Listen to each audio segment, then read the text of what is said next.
Whatever, we'll get the tweet when we get the tweet. What's going on, everybody? It is Wednesday, December 12th, 12/12. We've got, damn it, 5, 6, 7, 8, 11 game slate today. Coming off of yesterday's lovely Kawhi drama on one of the ugliest slates that I can remember. I'm ready to just have like kind of a big one today. Adam, what's going on, man? How was your night? It was pretty good. Basically took the night off. I told you I threw a couple lineups in a DraftKings qualifier that was not going to come close to filling. But other than that, at 7:30, I just decided I didn't feel like sitting around waiting on Kawhi news, and I unregistered my stuff and I went to dinner. So I had a pretty good night. Not the worst idea in the world. Can't say I blame you. It was ugly. It was really, really, really ugly. But luckily today, we've got a full slate. Lots of fun games. Warriors, Raptors. Luka versus Trae Young. That should be fun, I guess. Wizards, Celtics is always a good time. I mean, from like an entertainment standpoint. Cavs Warriors used to be a good time too. Touché. Cavs Knicks, on the other hand, on Larry Nance night, should be also fun. As usual, we are brought to you by Thrive Fantasy. Go to bit.ly. Well, you can go to thrivefantasy.com, but if you want to get there through us and sign up through us, that would be bit.ly/Awesemo.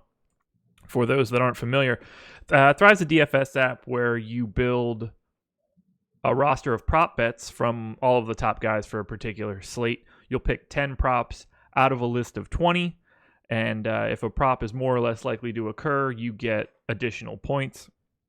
And judging those points is sort of where the game theory comes into play. I know Adam and I like taking a look at these when we do our shows on Monday, Wednesday, Friday. We will go through 5 of our favorite Thrive bets, or 5 of our favorite Thrive props, rather, at the end of the show. If you're interested in joining Awesemo.com, NBA Strategy is the promo code, 7-day free trial on any package that we have. Including packages with Fantasy Cruncher, which now has the late swaptimizer. So if you play on DraftKings and someone is a late scratch, like maybe Kawhi Leonard, you can load up your contest CSVs and re-crunch and re-upload and save yourself a little bit of a headache. Yeah, I'm really excited about that. That should save a lot of time just because like all your exposures are already in there. Everything, it's pretty quick and easy, and I'm pretty excited to finally have that. Yeah, I mean, now that exists, I'm more likely to play some on DK just because I don't necessarily have to sit around for it and then manually make those adjustments. I can generally make that sort of fix in a couple minutes. I don't have to pour over it, getting someone out and just re-crunching. You know, I could take it how it comes. It's just going to be better off. Down swapping and up swapping, you don't have to worry about anymore. Exactly. It's awesome. So check that out. And then finally, we're still in the holiday season, which means 24 days of giveaways. If you like this video and comment, and we will figure out what the particular comments will be for today as we go on. You can win either 1 month of the sport of your choice at Awesemo.com or a piece of merch from our merch shop. You go to shop.awesemo.com. We've got some lovely gear. I'll be wearing some of this in the near future. I know that I have this 3/4 sleeve gray and navy shirt on the way. Can't wait for that. I like sleeves, but I don't like when they're 100% sleeves. It's a weird thing. I was only half listening to you. What do you like? What do you want? 3/4? Yes. Okay. I'm a 3/4 sleeve guy. 4/4, too much sleeve. Half sleeve, weird spot. I like it. I like to keep the middle of my forearm warm. Yeah, that's a spot that gets cold very frequently. Exactly. So yeah. Exactly. So, like and comment when this video is over. Well, like now, comment afterwards because you can't comment now. And you have the ability to win. Every time that you do one of these like and comments, you gain what is essentially a ticket to the final drawing, which will happen on Christmas Eve, where we are giving away 1 year of premium all access annual subscription to a lucky person. And that's a pretty good deal. I would love it. Just ownership projections alone. Not to mention everything else you get: projections, rankings, articles, etc. Ownership projections, man. The key to it all. You ready to do this? Yeah, let's go. 11 games should be fun. Whew.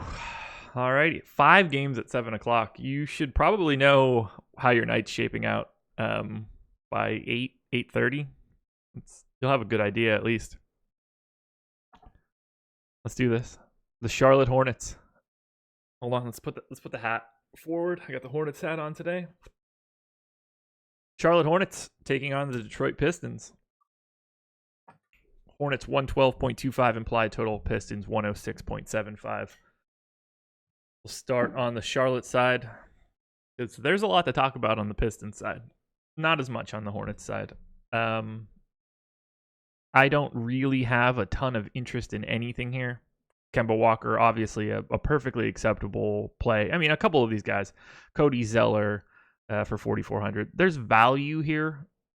It's just, there's no, everybody's priced accordingly. There's nothing sort of fun or interesting with the Hornets. Are you focused on them at all? No, I mean, it's an 11-game slate, and we see teams treating it like it's the middle of March already. So there's going to end up being good value probably. And it just ends up being a situation where on teams that, everyone's in or almost everyone's in, guys are just going to be priced more correctly than on teams that are affected by news. And so it makes it so none of them are really priorities. Obviously Kemba Walker is a perfectly fine play. He's capable of giving you 50 plus fantasy points, and he'll probably be relatively low owned, assuming that there's news that makes it a stars and scrubs night. But it's nothing more than like a tournament play. Right. Yeah, that's exactly how I feel. If I get any shares of anybody, it's fine. I'm not going to go crazy. It's really, really hard to prioritize anyone on this Hornets team tonight. Pistons, on the other hand, walking wounded. I'm gonna have to pull up the Roto World. There's too many different dudes out. No Ish. Apparently they're shopping him. Reggie Bullock, doubtful. Glenn Robinson, out. Stanley Johnson, probable. Henry Ellenson, not a part of the rotation. Blake should be back. So no Glenn Robinson, no Reggie Bullock, no Ish Smith. We'll start at the top, though. Drummond and Blake. Drummond, 9,500 on FanDuel, 8,700 on DK. Blake, 9,100 on FanDuel, 9,300 on DK. As per usual, I have interest in both of these guys. Yeah, for sure. Drummond more so than Blake for me, I think. Looking at the DraftKings price, 8,700 on Drummond, I think is still just too cheap. It's not a bad spot for him. And in competitive games, we know we're going to get around 34, maybe 36 minutes out of him. Obviously a really, really productive player. So I still think he's a little underpriced. And whenever he's less expensive than Blake is, he's the one that I prefer. But no issue if you're getting to Blake either. I assume he's a more palatable option on FanDuel. 9,500 for him on FanDuel, or 9,500 for Drummond on FanDuel. 91 on Blake. If I go and look at comparable people, AD is the most expensive power forward on FanDuel, 12.4. John Collins is only 8K, so he is just kind of on his own little island in between the two. Wouldn't have expected AD, Blake, and John Collins to be the 3 most expensive power forwards by a mile, yet here we are. Meanwhile, Drummond, $200 cheaper than Karl Anthony Towns, $1,200 cheaper than Embiid. He's the 3rd most expensive center. I have no reason to avoid him. Either guy seems perfectly fine tonight. What do you want to do with the wings for the Pistons? Because there has to be some value somewhere. I want to play whoever is not popular. So if people are going to go to Luke Kennard after his monster game last time out, it's not that I think he's a bad play. He's still really cheap. The minutes should be there for him. But he's also not a consistently productive guy. And you do have Stanley Johnson back in the mix now, who I would expect to play up, around 30, 32 minutes. So I think that if people are going to go to Kennard, it makes Stanley Johnson an even better play. So Johnson would be my favorite. Then I guess Kennard, then Bruce Brown and Galloway. Okay. Stanley Johnson's 4K on both sites. That's really nice on FanDuel. Kennard, 4,100 on FanDuel, 3,500 on DK. I would lean that he is a little bit better on DraftKings. Bruce Brown doesn't make much of a difference. Langston Galloway, flat minimum on FanDuel, 3,300 on DK. I think he's in play I would imagine he is not popular whatsoever after that most recent performance. Yeah, that's what I got for playing Langston Galloway in any lineups. You can give the guy all the minutes you want. He just isn't that productive of a player. But if you're playing a bunch of lineups, like obviously he gives you opportunity with minutes. It's just that I think you get a higher ceiling from guys like Kennard and Stanley Johnson. I know Josh won't acknowledge it because he hates to admit that he was wrong, so I'll just provide good, educated, and productive DFS content while I can. What am I not acknowledging? I don't know. My chat hasn't gotten that far yet. I don't know. I have no idea what I'm not acknowledging. I'll acknowledge anything. It's all on record. These YouTube videos save. I don't have anything to acknowledge. It exists. I'm not acknowledging Kawhi. Yeah, he didn't play. Fucking sucked. Played 60% Kawhi yesterday. I don't know what you want me to do. It's not like any of us knew. No one had any other information. If you did, good, congrats. I probably would have shut up and not told a single soul. I would do it all over again. He was 10% owned in the shot yesterday on FanDuel. If I knew it was 10, I would have played less than what I did yesterday, but I would have still put in 35, 40. I don't think it was anything more than a coin flip yesterday, whether he played. It's going to be really interesting to see if he plays tonight. Like, I expect him to play tonight. I'm curious if this injury is more real than whatever is going on with his leg last year. Yeah, last time he sat on a back-to-back and then was actually given some weird injury. Didn't he end up sitting out both games? I have no memory of this. I don't know. I could be making it up, but I think I vaguely remember it. Everybody knew Kawhi likely out. Yeah, Ferrari Forbes. There it is. There's the call. Ferrari Forbes is the guy. Oh God. Any Reggie Jackson for you? We can close out this game. I don't hate it. Okay. If he plays well, he should get around 32, 34 minutes. He was obviously in foul trouble last game against Philadelphia, so that kept his minutes in check. It's probably not going to be a priority for me, but if I get some, that's fine. Okay. Move on. Cleveland Cavaliers hosting the New York Knicks. Cavs 106.25 implied total. Knicks 108.25. No Tristan Thompson, which means it's got to be Larry Nance time, right? 5,800 on FanDuel, 5,700 on DK. I hope that people don't play him, but he's going to be crazy chalk, right? Yeah, I think he has to be. So we've seen the only thing that maybe keeps his ownership down is that we've seen plenty of games where he plays 34 to 36 minutes and he just sucks from a DFS standpoint. But these minutes just should be so much better for him. If you look at numbers of Larry Nance when he's playing center this season compared to Larry Nance when he's playing alongside Tristan Thompson, it's just night and day. You're talking about greater than 1 fantasy point per minute for Nance when he plays center compared to about a 0.8 to 0.85 fantasy point per minute guy when he's playing the 4. And it makes sense because of his style of play. He's someone that benefits from being near the basket. He needs to get the hustle stats, the offensive rebounds, the putbacks, and it's just a better spot for him when he's playing the 5. So, he should get a bunch of minutes at center here. The only concern for me for Nance is that he's not the type of offensive player where I expect him to really take advantage of Enes Kanter not being great defensively. And he certainly could be hurt by the fact that Enes Kanter is an excellent rebounder.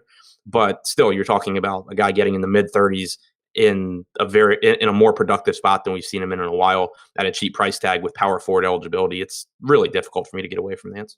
Yeah, I'd be very surprised if he's not my most exposed power forward tonight. Just he's in the middle of the pack. I play him a ton even when I don't have this optimal matchup. No one is going to push him from behind.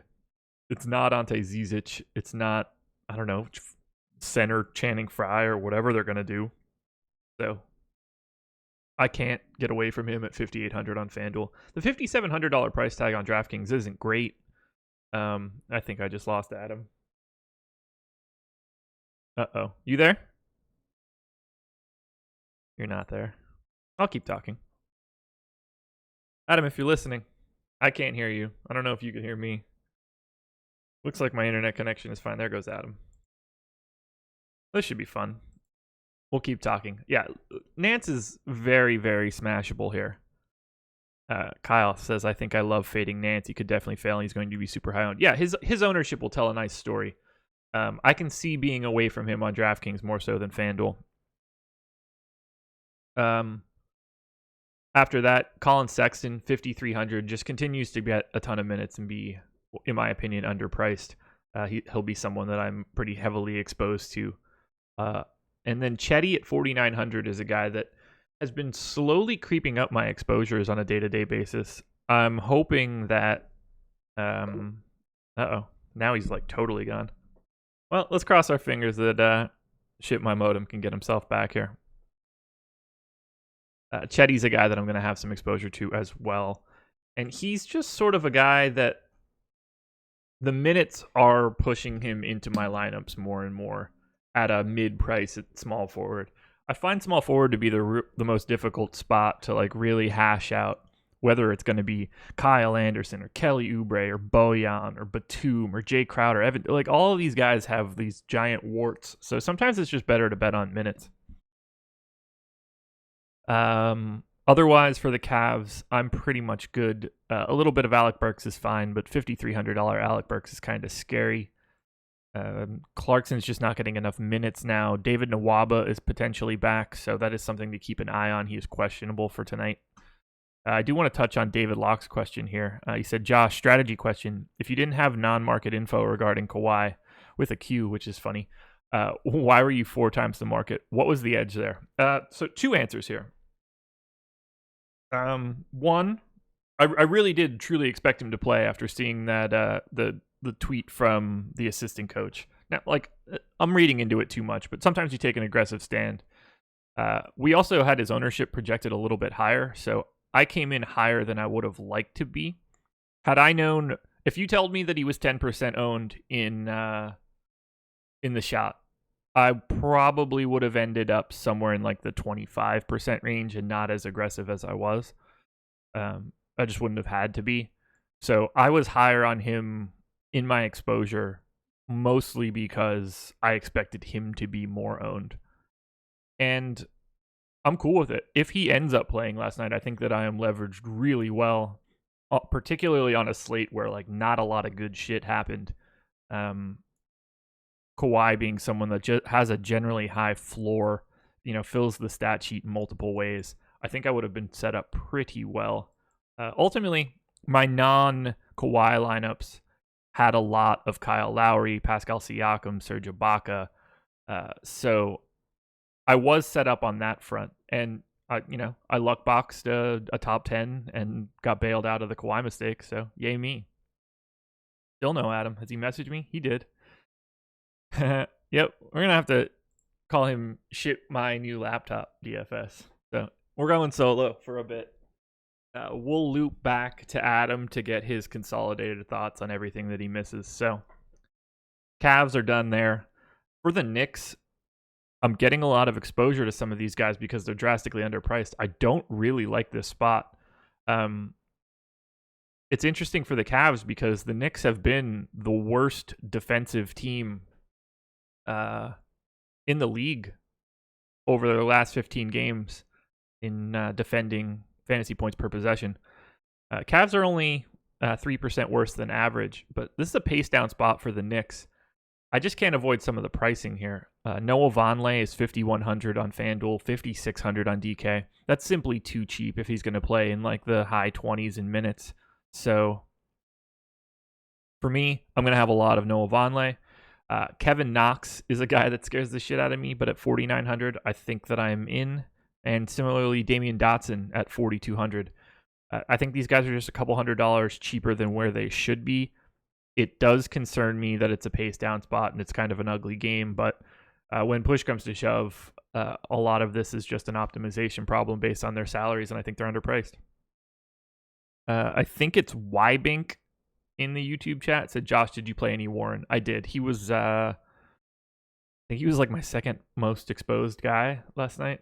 I'd have to go back to look somewhere at the top because I remember sorting the table. I don't remember if it was at the end of the Live Before Lock show or just talking to Chris after the show. My top two exposed guys were Kawhi and TJ Warren, and I wasn't totally confident that either one of them were going to be there. Is Trier being out doing anything for Dotson? Knox is too cheap. I agree, Josh. That's from Bill in chat. Yeah, Trier being out is going to give, or at least should give, Dotson some extra minutes. I'm not really paying too much attention to Enes Kanter right now, although I probably should. But 7,400 on FanDuel. I'm concerned about the minutes. If we knew that he would get 30, I think Kanter would be a fantastic play. But with his minutes being sort of variable, it's going to be a tough sell for me. His ownership will tell a big tale for it. And then finally, Tim Hardaway. He's 7,000 on FanDuel. It's really hard for him to provide any value. Playing at a 0.86 fantasy point per minute rate over his last 30, it's just not good enough in my opinion. He's not really the guy that I want. That's kind of it for me in this game. The pricing on DraftKings for the Knicks side is not great. Vonleh's more expensive. Moutier's more expensive. Dotson only $100 cheaper. Mitchell Robinson's better priced on FanDuel. So if you're looking to go to anybody in this game on a DK side, it's probably Kanter at 6,500. But we all know that centers are just dramatically underpriced there across the board. So it kind of makes it difficult to prioritize anybody like that.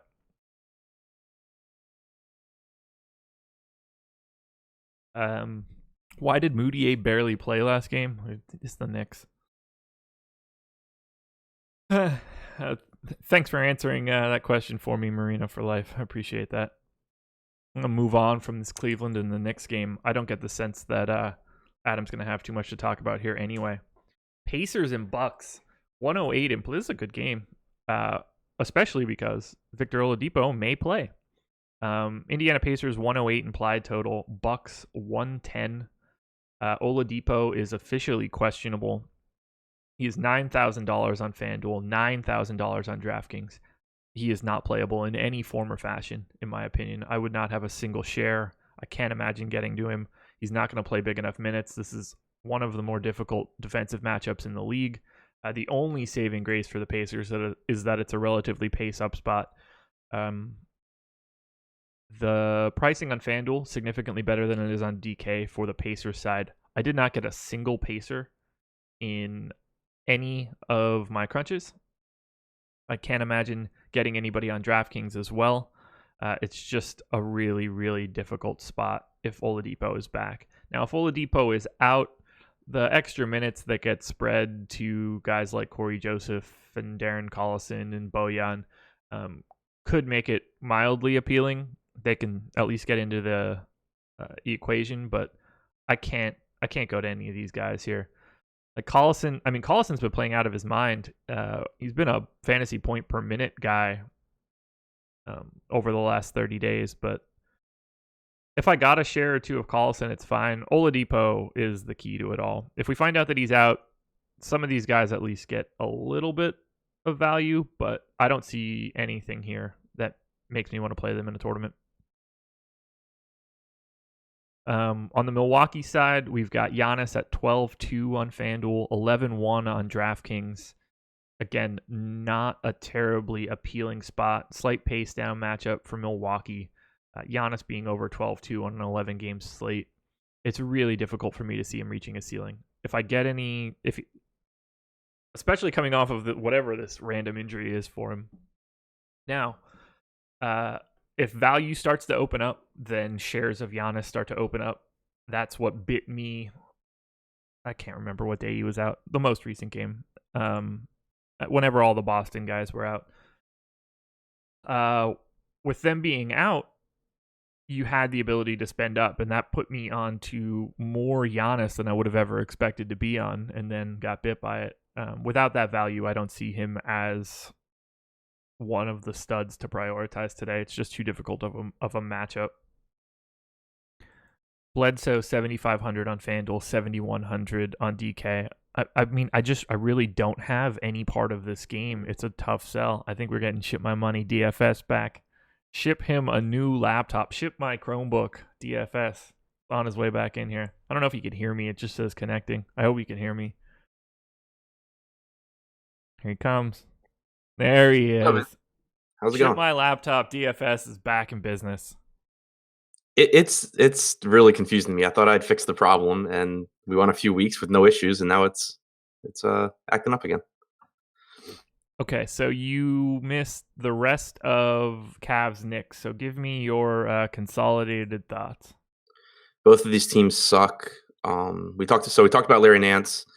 As far as the rest of the Cavs, obviously getting healthier, having Dellavedova in the rotation now, makes it a little riskier to take these guys. But I still think that there's upside for Colin Sexton, for Alec Burks, at mid to upper 4K price tags. They should still play a bunch of minutes. They're both willing to shoot. It is worth pointing out that Burks alongside Sexton so far this season, we've actually seen Sexton continue to be a high usage guy compared to Burks. So that's good to see. So Nance my favorite guy. I like those two.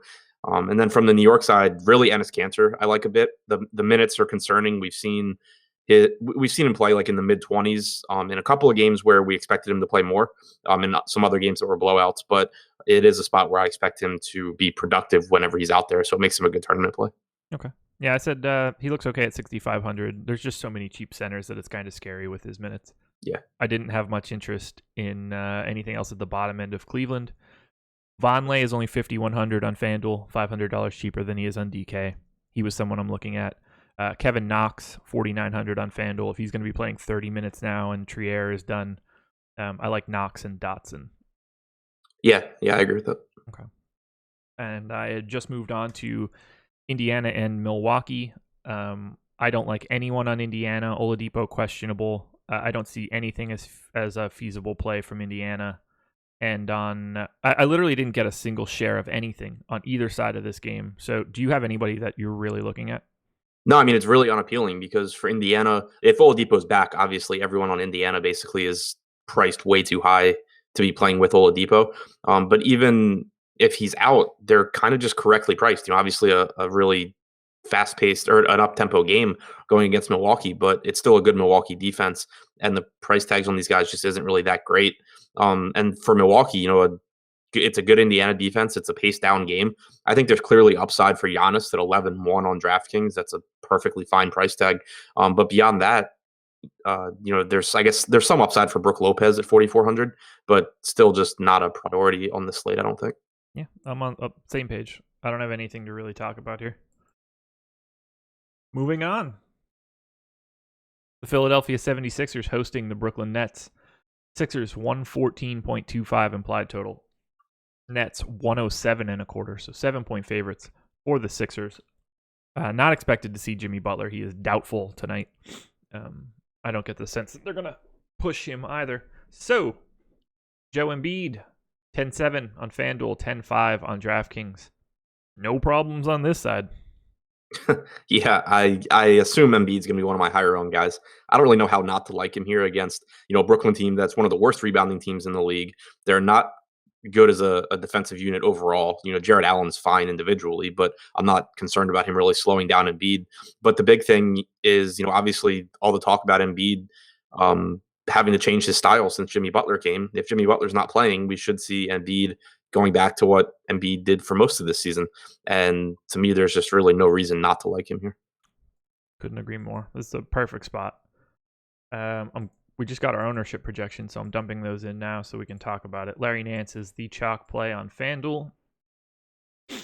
Embiid is second, as he should be. And refresh. Okay, so Embiid at 26% on FanDuel, 26% on DK. Any aversion to that stuff? Nope. I didn't think so. Nor should you. He looks great here. Ben Simmons, 9,200 on FanDuel, 8,900 on DK. I like cool it with this. Yeah. I mean, it's just a really good spot for Simmons too. It's not the super fast-paced Brooklyn team that we saw in previous years, but it's still, as I mentioned, talking about Embiid, it's still a team that doesn't rebound well. It's not an efficient defense. And when you're talking about Simmons, who, he's not a really high upside scoring option usually, but it's just a game where he should absolutely triple double or come really close to it. Just because more of his potential assists should be converted to baskets. He should get more rebounds than normal, and then obviously he'll get enough points that it's fine. So yeah, I like Simmons quite a bit. The only knock on Simmons for me is that if you play him with Embiid, you start to get into a territory where how is Brooklyn hanging in the game if you get 65 fantasy points from Embiid and like 55 from Simmons? Yeah. Who do you have a preference between Embiid and Simmons? Embiid. Okay. The reason I ask is because of there's a chasm between them in price, so I didn't know if it mattered to you at all. Yeah, no, it's Embiid. I don't disagree. I love both of these dudes. I will have both of these dudes. What do you think of Furkan Korkmaz tonight? He's 3,200 on DraftKings. I mean, it's fine, I guess. I don't like. They still just have so many bodies that. Do they? If he's not playing well, like they can still run different rotations and, take his minutes. Okay. Just 3,200 is a wildly low price for DK for someone that's going to get extra minutes. So I had to ask. He's 4,200 on FanDuel, so I have significantly less interest. Yeah, I mean on DraftKings right now, I have him projected for like 21 fantasy points. Okay. Anybody else here? TJ McConnell, 3,500 might be a little interesting. Wilson Chandler, I don't know. McConnell, yeah, I mean, I guess McConnell's okay too. It's really similar to Korkmaz for me. Okay. Like, it's not that I don't think they're going to be good point per dollar plays. It's that on an 11-game slate, in tournaments, I don't care about point per dollar. I need raw points, and I don't know how often either of them really give me 30 plus fantasy points. Okay. Let's move over to the Brooklyn side, I guess. I have some interest. The top end of the Brooklyn side is significantly better priced on my site. This is a pace up spot for Brooklyn. D'Angelo Russell, 7,100 on FanDuel, 7,500 on DK. I'm always a little nervous to go against Philly. They've been fantastic as a fantasy defense, but I think that Russell's a little underpriced here. So I have interest going to Russell. I have some interest in Dinwiddie. Little bits of Jared Allen, Joe Harris are popping up for me. Do you like anybody from Brooklyn here tonight? I really like that FanDuel price on D'Angelo Russell. I think he's fine on DraftKings as well. But the one spot where we actually have seen Philadelphia struggle this year is against these ball-dominant guards. And Russell, he already torched this team once, and he just fits the style of play of guys that have had a lot of success against Philly. So, I think that especially because I expect to have a lot of Embiid and a lot of Simmons, it makes sense, like portfolio-wise to have a good bit of Russell. Just hoping to keep that game as competitive as possible. So I do like Russell, but outside of that, I think Jared Allen's okay, but Russell's clearly my favorite guy here. Okay. Let me go ahead and add my updated crunch in. There we go. Alrighty. Do you have anything else in this game? I do not. All right, here's the good one. You ready for it? The Washington Wizards hosting the Boston Celtics. Wizards 106 implied total. Boston 108. Boston coming into Washington. It's a 2-point favorite. Just utter disrespect. Start on the Washington side. I assume John Wall is playing. 8,900 on FanDuel. 8,400 on DK. What do you want to do with Wall? I don't really want to play him. Okay. For one, it's obviously a difficult matchup. But for two, apparently he's been dealing with these bone spurs in his ankle for a while. And we saw him play that game against Cleveland where he scored, one real point and was just hobbled on the floor the entire time. Took a day off. I just have no confidence in his physical condition right now. And there's plenty of other spots to go to on this slate. So if we project him for really low ownership at 8,400 on DraftKings, then, sure. But I just don't have a ton of confidence in him. Yeah, it makes sense to me. If I get any, I'm fine with it because I think 8,900 is a really nice price for Wall if he can play his normal allotment of minutes. But clearly not an appealing spot to focus against Boston. Beal, 8,700 on FanDuel, 8,000 on DraftKings. Or let's just open the floor. Any interest in Washington at all? It's just such a difficult spot. I think that Keefe Keefe is still kind of interesting just because we keep seeing him get in foul trouble, but there's no reason to think that if he doesn't get in foul trouble, that he's not still playing like 32 to 34 minutes as the backup center. Yeah. And his price tag's just kind of coming down as a result of him constantly being in foul trouble on that. And the ownership obviously comes down. So in tournaments where, since he's power forward eligible, I have some interest there. Like, I don't think he's overpriced, but then everyone else, it's kind of like, I think they're just a little overpriced because they've been playing games now without Wall and you had, Porter out, so you should still get plenty of Oubre minutes. But even, Oubre is up to like 5K. So it's I think Keefe's the most appealing to me. Okay. I didn't get anybody on FanDuel really outside of Wall and Beal. Porter for 5,800 on DK is kind of the only thing that stands out to me as super interesting. But if everybody's healthy now, it's a tough sell. On the Boston side, we've got Kyrie at 8,500 on both sites. I have some interest there, particularly on FanDuel. I don't know, a little bit of Jason Tatum, a little bit of Al Horford. I think Horford is in an interesting spot because of the lack of a real center on the Wizards. I think that fits for Horford pretty well. Do you have any interest in Horford here? Yeah, I mean, still questionable last I saw, but Yeah. Assuming he plays, it's a really nice spot for him just because it's such a bad Washington defense, but also a really bad rebounding team, a fast-paced team, and Horford's just the kind of guy that can really maximize those possessions because he's a good passer. He can get extra rebounds, obviously, and he can score a bit. So if he does play, I think he's a very appealing option, especially where he has power forward eligibility on DraftKings. Okay. Any interest in the rest of Boston? They're better priced on my site than yours. Yeah, I love Kyrie. Okay.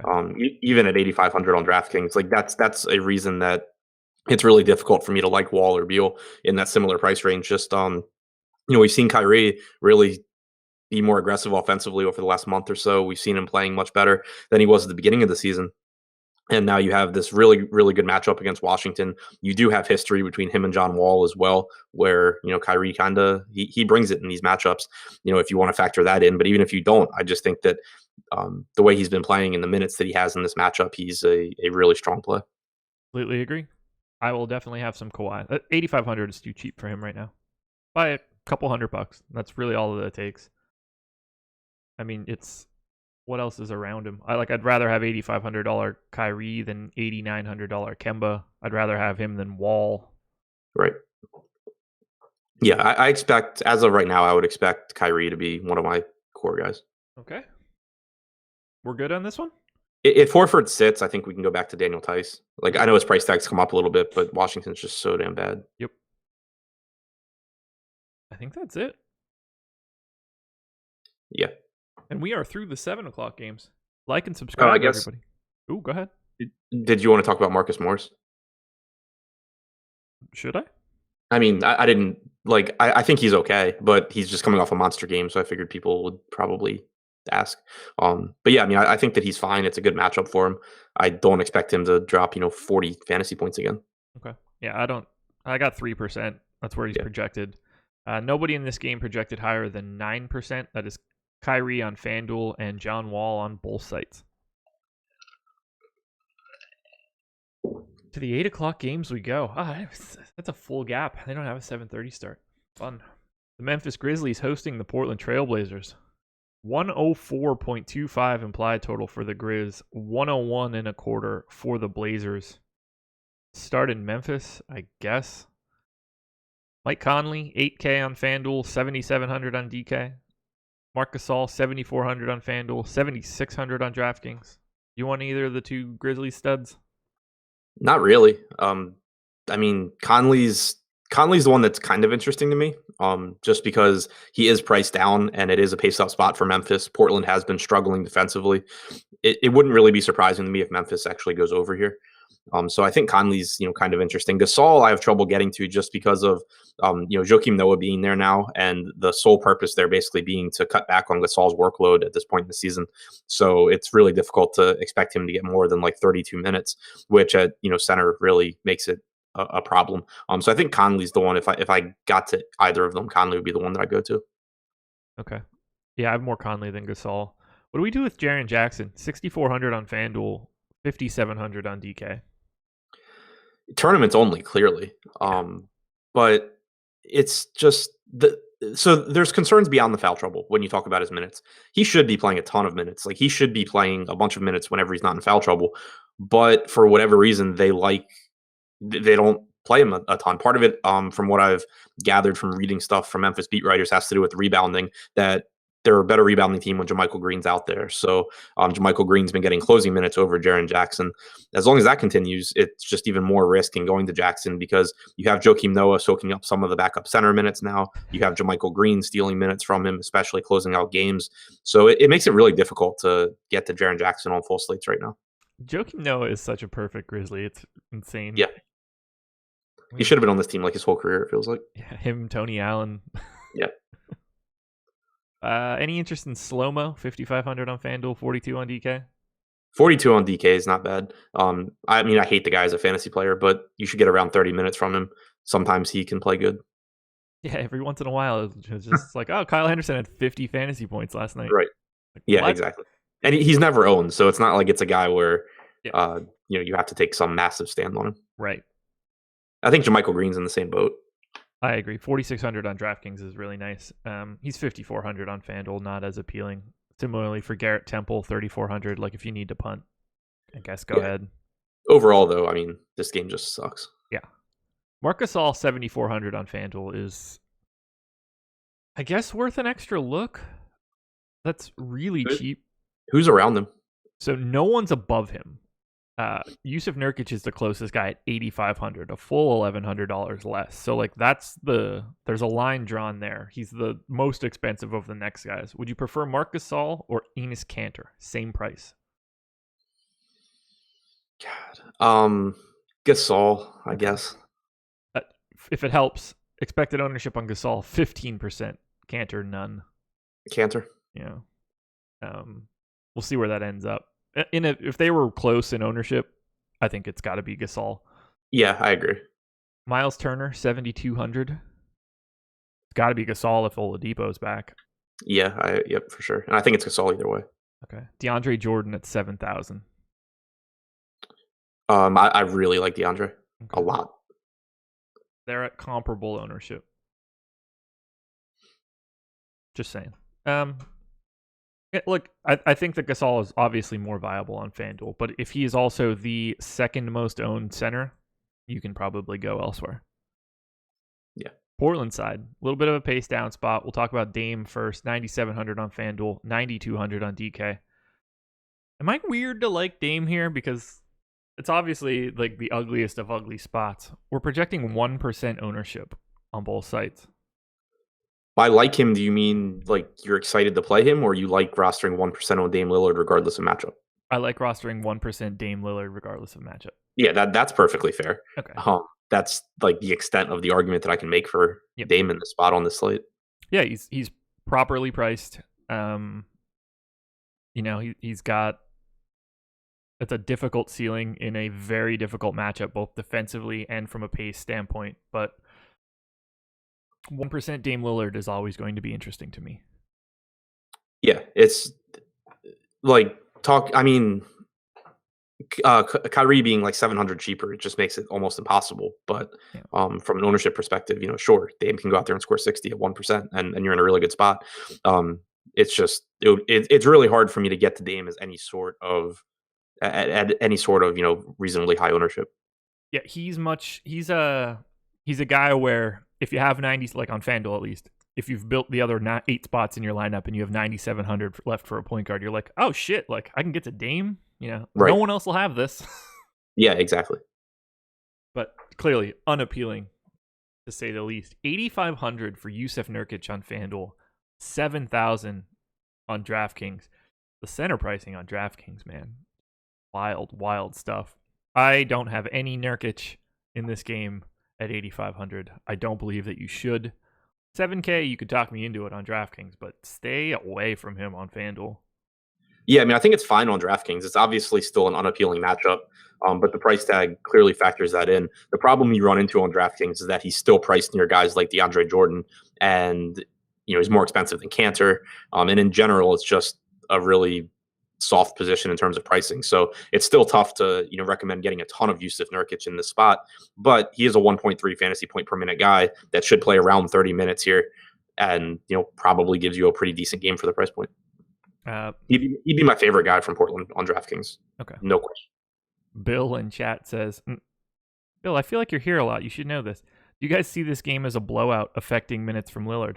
One, rarely pay attention to whether things are a blowout or not. Two, the 3-point line in Memphis. Yeah, I don't. If this one's a blowout, then everything's a blowout. So, no, not so much. I expect it to be less of a blowout because the score, the projected total is low too. Right, yeah, it's tough for slow teams to really blow teams out to the point where it affects you for DFS. This is probably the least likely blowout of the slate, right? Yeah, it's got to be up there. Yeah. Not to say it can't happen, but right. But yeah, I mean, it's the lowest total. It's a 3-point line, which is essentially nothing. Yeah, a blowout is. It wouldn't. I would have never thought about it today.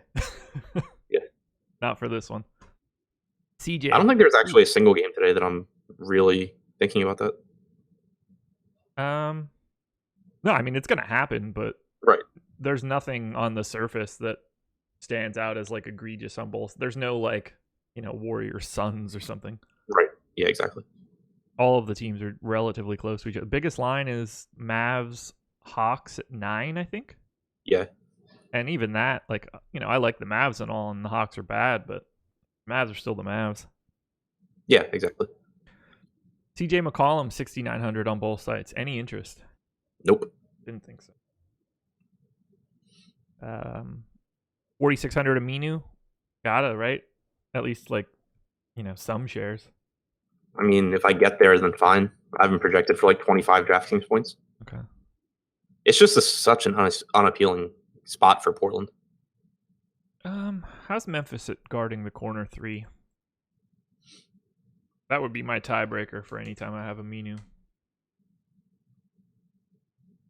Let's find out. League shooting. Defense, Memphis. They are 26th in the league in corner 3 frequency. Give them up a lot. Hey, could be an extra shot or two for Al-Farouq Aminu from the corner at 4,600 on DraftKings. He's 6,000 on FanDuel, so you can stay pretty far away from that one. Yeah, I mean, I guess you could also point out, Memphis has had trouble rebounding, and we've seen Aminu's rebounding tick up a bit. So, I mean, those work in his favor, but it's still just I'm more interested in the cheap Memphis guys because it is a pace-up spot for them against a struggling Portland defense, as opposed to a huge pace-down spot for Portland against a very good Memphis defense. Yeah, I don't want it to seem like I'm trying to sell someone on Al-Farouq Aminu being a play, but I would have no problem playing him at 4,600 out of the guys that are probably in his area. So, would you rather? Yeah, let's take a look. Yeah, so would you rather play Aminu or JaMychal? Let me find them here. Oh, there's the exact same price. I would probably play JaMychal Green. Yeah, especially I assume that the ownership would be shaded towards Aminu. But just for context, if I project using my baseline rates, if I project Aminu for 36 minutes and I project JaMychal Green for 24, I get almost the exact same output. Yeah, I'd rather have Kevin Knox at 4,500. Yeah. Who else? I mean, maybe Wes Matthews at 4,500. Yeah, I like Matthews quite a bit. There's just a lot of dudes right there. Yeah, the context is everything on that one, I think. It's still, no aversion to Aminu. There are better options. Moving on? Yep. Oh, I'm going to burp. It's going to be gross. Pelicans and Thunder. Yeah, there it is. Pels 115.25 implied total. Thunder 117.25. 2-point favorites in New Orleans. No Nico Mirotic tonight, which is, I'm happy to know that now instead of 7:01. We'll start on the Pels side. 12-4 for Anthony Davis, 11-2 on DraftKings. I'm going to have some. We're projecting 19% ownership on FanDuel and 18 on DK. That seems scary high to me for this slate. Yeah, I think so too. I mean, it's not the most appealing matchup against Oklahoma City, but the more minutes that Julius Randle plays, it also does cut into Anthony Davis a little bit. Obviously Davis is the guy when he's out there, but Randle's a high usage guy who also picks up assists and also rebounds. So he kind of does all this, like he does all the stuff Anthony Davis does, and it does, take a little bit away from him. So it's not that I have a problem with Davis, but I don't know. I'm not super high on him. Yeah, it's a weird one. I'm trying to get up Davis's numbers alongside Randle right now because I do think that makes a difference. Like, if you remember at the beginning of the season, Davis's production was down a little bit because Nico was out there just like chucking up shots, and it was to the point where it was like, man, is this going to continue all season long? Because it's really going to make Davis less appealing. And then Nico went back to doing what he should and not being a high usage guy. But Randle, that's not the case as much. Like he shoots, or he has the ball in his hands. He does indeed. What do you want to do with Drew Holiday at 7,900? I think that, the price tag's really nice. He's another one that you see his usage tick down when he plays with Randle. So if I get to Drew, I get there. Like I do like that the price tag came down. He should play around 38 minutes, which obviously is really, really appealing. So yeah, no issue with him. I just got the numbers up for Davis playing alongside Randle this season. They've played 455 minutes together. Davis has a 28.5% usage rate. He's averaged 1.4 fantasy points per minute. Randle has a 24% usage rate, 1.2 fantasy points per minute. And then Drew has played 369 minutes alongside both of them with a 24.5% usage rate, 1.13 fantasy points per minute.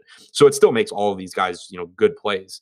It's just, worth noting that you're talking about a couple of percentage points down for Davis across the board in, usage and rebounding percentage and assist percentage. Yeah. These guys are pretty heavy chalk. AD 18%, Holiday 19%, Randle 37%, Frazier 18%, Check Diallo 12%. What do you want to do with the rest of this Pels team? I love Randle. He's just still 7,400. I think is too cheap for how productive he is. Is this a scary spot for Randle because of Adams? Like I feel like Adams is the one guy that is like the Randle neutralizer from a defensive standpoint. He's not going to run right through Steven Adams. Right. Yeah. I guess it's not the best matchup, but the minutes just are so appealing, and he's just such an appealing fantasy player. Sure. That I still like him a lot at that price tag. Do you like him a lot at 37% ownership? I just like, who do you pivot to? Like who at who at around $7,400 can legitimately go give you like 50 fantasy points? Does he have forward eligibility? Yeah. Okay. Yeah, that makes a big difference if he's only a center on FanDuel. I'm going to take a look at this quickly.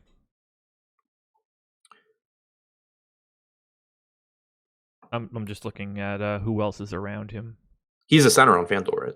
He is, and he's 8,800. So, right, yeah. Totally different conversation. Yeah. Oh, I'm looking at DK for you right now. Okay. Would you rather have Randle or Marc Gasol? Randle. 37% ownership to 7. I think Randle plays like 6 more minutes probably, and averages more points per minute. I think Randle plays 6 more minutes. How many minutes do you have Randle playing? 38. Okay. I was going to ask you how many you had Marc Gasol projected for, but I can do that math in my head. See, I've got them really close, 34 and 33 to Randle, but I'll take a closer look at that now. Gobert, same price. I would probably rather have Randle.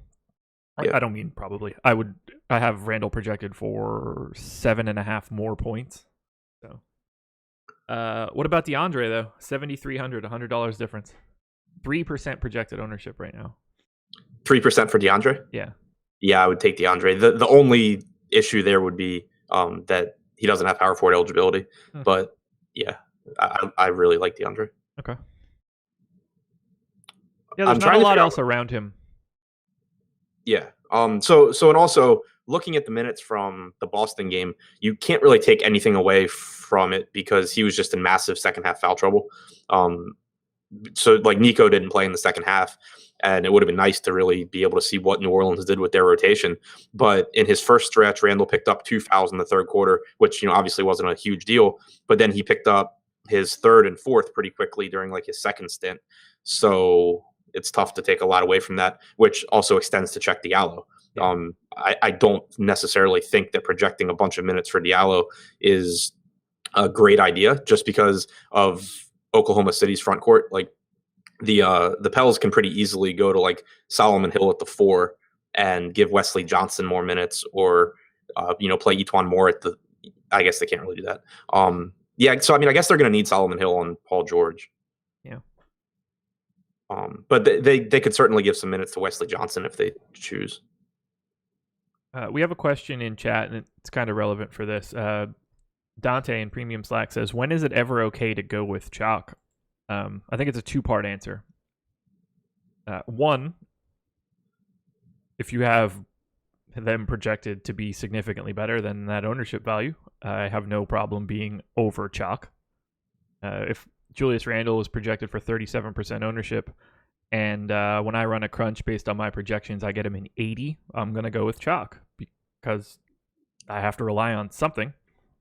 And 2, I don't mind this is just my personal tenet, but I think you would generally agree. I don't mind going along with chalk when a person is undervalued price-wise based on where they probably should be for that particular scenario. So what would be a good example? Like the Celtics guys a couple nights ago. If we know Terry Rozier is going to play 30 minutes and he's priced like he's playing 22, following that chalk is a different story because there is a clear reason why he's getting owned more. Yeah, that's a big one. And also the less expensive someone is, the easier it is to follow it, just because it's more difficult for them to fail. But that's a really good point. Like I'm more inclined to follow chalk if something changed. Like using Julius Randle just as an example. Yeah, he's still priced to where he was when he was like the backup playing 26 minutes, and now he's not in that role at all. But then you look at someone like I don't know. Let's say Marc Gasol was going to be chalk. There's nothing really different about Gasol. It's just a bunch of people saying that they think Marc Gasol scores more points than the guys around him. And that's where you can be different, because like those people are just going to be wrong a lot. It's how it works. Like none of us are that good at predicting what actually is going to happen. So if it's just like a bunch of people saying, I think player A out of these 4 players is going to score the most points, and they're all in the same situation that they've been in and they're all priced, kind of correctly, then getting away from that is really a good thing to do. Yep. So there you go. It's why for anyone who is a premium member and has access to the articles, it's why I've started putting, when I write the deep dive article, it's why I've started putting some of my projection numbers in there, because I try and calculate based on my projections how likely I think someone is to reach the target score that I'm looking for in tournaments. And it just helps give like a quick way for me to gauge and look and say, okay, I really like this guy, but so does everyone else. And realistically, player B is almost as likely to succeed as he is. So I probably should be taking a stand here. Looking at it that way and looking at it in terms of probabilities of guys around each other in price can really help determine where the best spots to get away from chalk are, as opposed to where you should just eat it. 100%. Talk about the Oklahoma City side. 11-5 for Russ, 10-9 on DraftKings. Got normal Russ ownership. I'll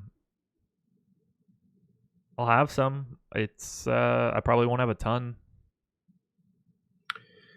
I think I actually have him. I'm trying to pull it up. Yeah, I like him. I like the spot for him a bit. Drew obviously is a good defender, but overall just not a good New Orleans defense. It is a fast-paced New Orleans team. So I'm pretty interested in Westbrook. I have him projected for like 60 DraftKings points right now, which puts him right in like that Anthony Davis range. I expect to be under the field by the time we get to lock, but it'll be close. I don't have like a major aversion to him. Yeah. 15% ownership on FanDuel, but that's fine. If I'm anywhere around there, all good for me. This is probably the first time ever that I've like expected to have more ownership to Westbrook than you. Yeah. I don't even have like a really particular reason why. It's just for right now. It's just because of ownership. Yeah, that's fair. What else we got? Paul George, 9,100 on FanDuel, 9K on DK. I have no problem going there. I'm sort of underweight on all of Oklahoma City. I'm under the field on Adams, George, Westbrook, Schroeder, Jeremy Grant. I have all of these guys. I just don't have a lot of them. Yeah, I think George is interesting in tournaments just because people tend to overlook him with Westbrook back, but still playing huge minutes in a really nice spot here against the Pels. And if you don't have Westbrook in your lineup, it's a way, obviously, to get high upside exposure to an Oklahoma City team that has a 117 implied total. So I think that, especially on FanDuel, like you have all those expensive small forwards.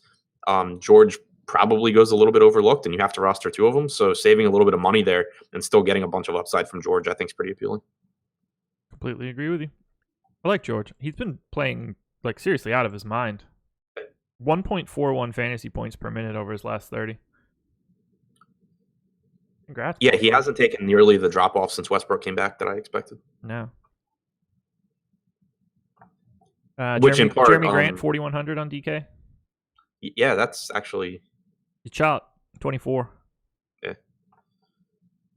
Yeah, I mean, it's fine. That Grant's an example of a guy that if he's still projected to be really popular as we get closer to lock, I'll probably end up coming in underweight just because, yes, he's a good point per dollar play, but it's not particularly likely that Jeremy Grant is a must-have in tournaments. And if a quarter of the field is going to have him, then I'm probably better off just having some other guys in that price range and hoping one of them outscores him by like 10 points. Sure.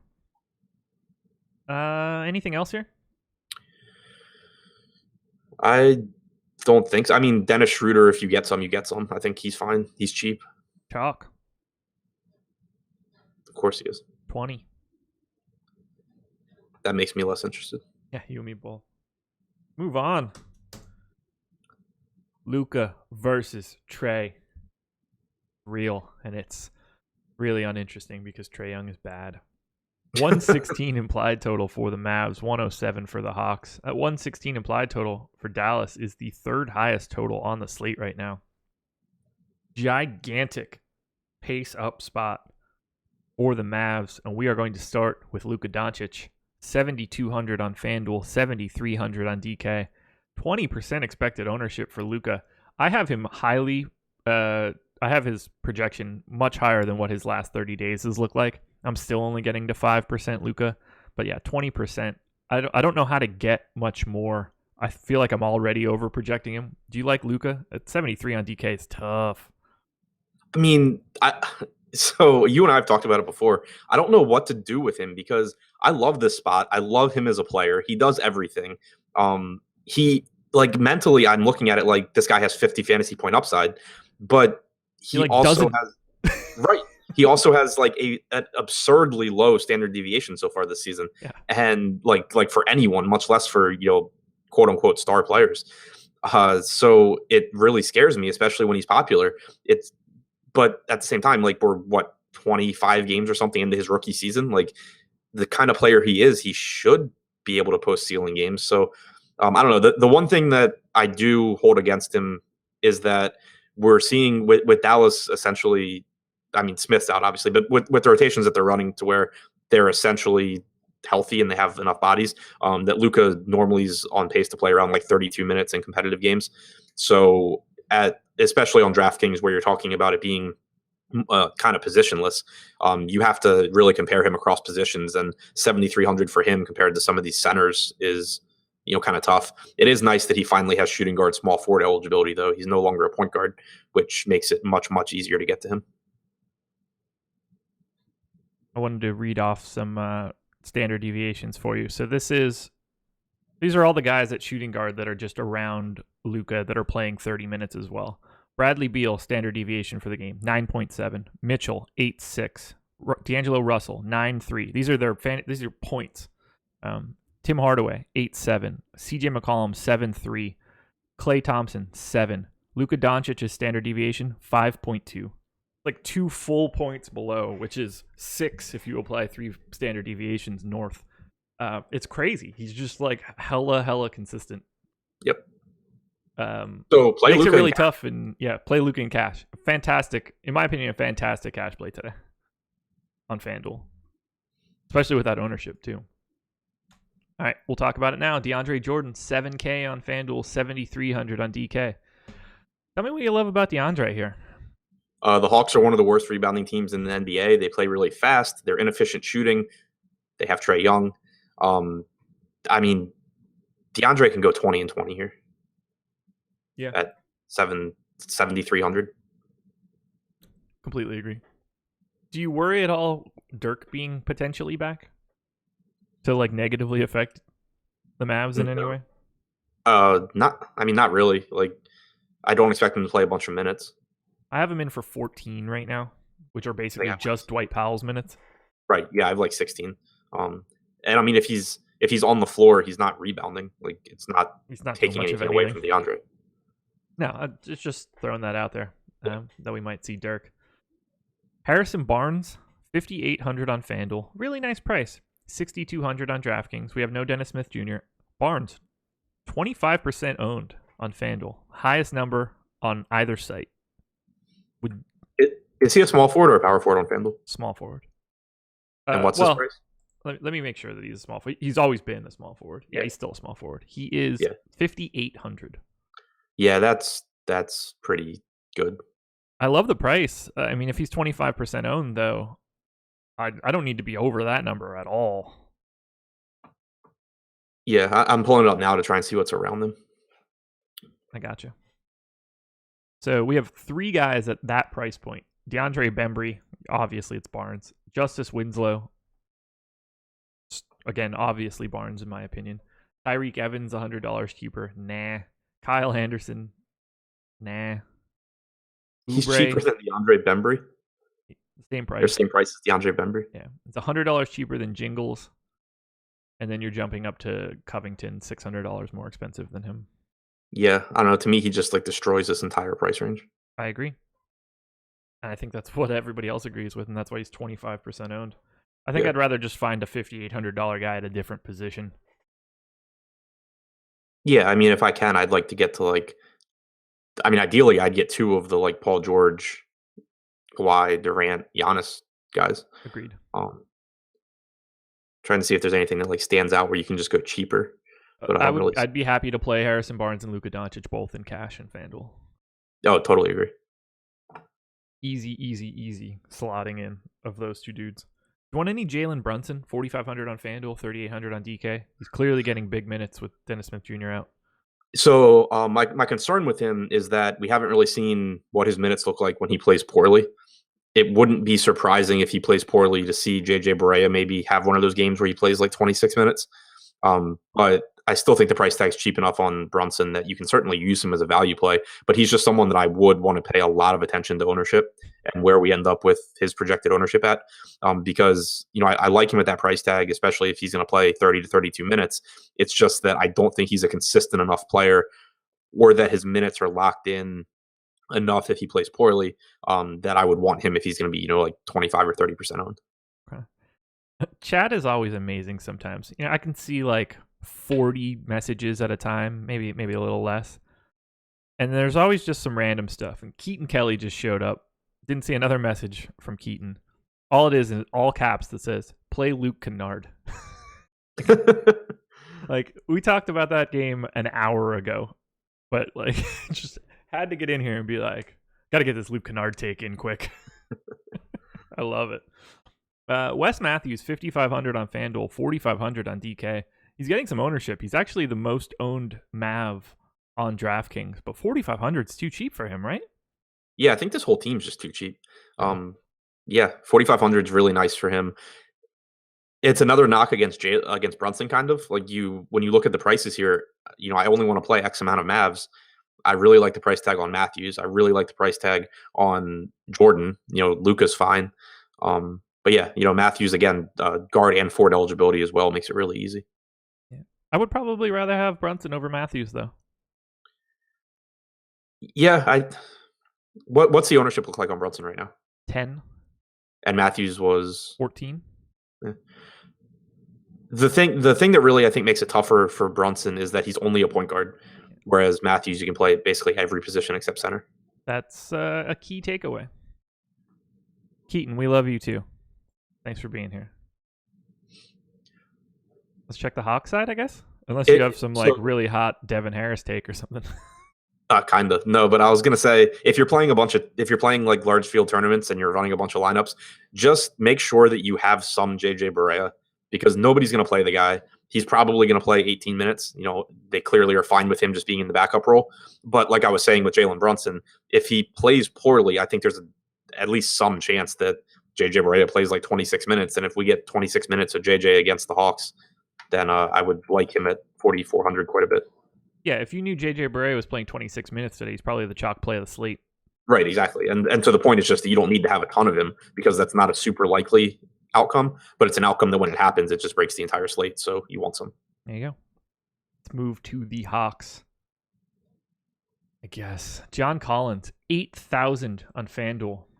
He is the third most expensive power forward. Next closest guy below him is Jason Tatum, $1,300 less. He's 7,800 on DK. Do you want to play John Collins at no ownership? If I get some, that's fine. It's not a price tag where I plan on really forcing him in, but I got a lot. Yeah, I mean I have him projected for like 38 DraftKings points right now. I have him projected for definitely DraftKings points. Why am I scrolling this fucking table like I don't have it in front of me? 36.8. Yeah, I got 16% on my first crunch. Probably don't need to be there, but I don't know. He's another guy with a really low standard deviation for the amount of minutes that he plays. That doesn't surprise me all that much, just because of his play style. It's hard for him to have an outlier game like that. Do you have last season too? In theory, it's every game he's ever played. Yeah. But yesterday is way more important than a year ago yesterday. Right. But I mean, he's kind of just like a double machine. Yeah. I mean, I have no issue with him, but I do think he's priced pretty correctly now. I would agree. He's certainly priced correctly. It's just another one of those where he's on an island, and you tend to end up on those guys more naturally. Blake, $1,100 more expensive, and then you got to go all the way up to AD, and then like I said, he's $1,300 above the next tier. So sometimes there's just not another spot at power forward to get anything. I would guess that his personal ownership would change dramatically if I just moved one other guy to like 7,700. Right. Yeah. No, that makes a lot of sense. You want to do Bazemore at 5,500? Sure. There's lots of chalk here coming from Atlanta. I'll lay that out for you, and we could talk about any guys that you want to play that aren't chalk. Kent Bazemore, 22. Trae Young, 22. Dwayne Dedmon, 19. Kevin Herter, 14. I will be under Trae Young. He projects really well for me, but I just don't really. I think he's the kind of player that it's actually important to me that he came out and said that he hit the rookie wall and he's tired and he's worn out. Like the whole appeal to the guy's game is his jump shooting, and now he's tired. He's been inconsistent as is. He's been awful this season overall. He is drawing a ton of defensive attention.